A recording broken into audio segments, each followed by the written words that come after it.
L'Università degli Studi di Udine organizza dal 4 al 6 ottobre prossimi il Festival Collegamenti, un evento che fa parte di quelle attività, i cosiddetti di terza missione, con cui l'Università vuole promuovere lo sviluppo sociale e culturale del territorio. Quest'anno il festival è dedicato a un tema che è l'intelligenza, anzi le intelligenze.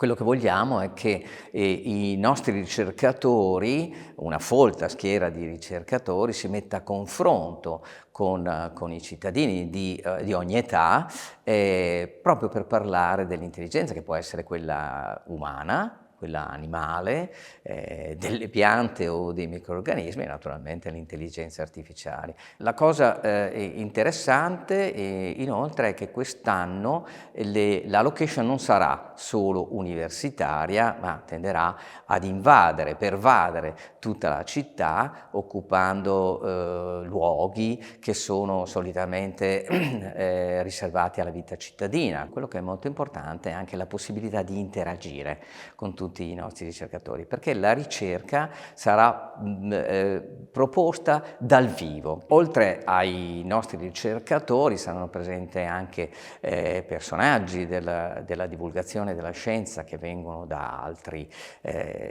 atenei o istituti di ricerca, e poi anche qualche personaggio più conosciuto al pubblico, come può essere il fisico divulgatore Vincenzo Schettini, che aprirà il festival con uno spettacolo dedicato proprio alle scolaresche, o addirittura fino al comandante dei RIS di Parma, che ci svelerà alcuni segreti delle procedure di analisi. Per fare tutto questo, quest'anno abbiamo anche voluto avvalerci di una competenza speciale. La curatela artistica del festival è di Barbara Gallavotti, biologa e divulgatrice nota anche al grande pubblico e a livello nazionale.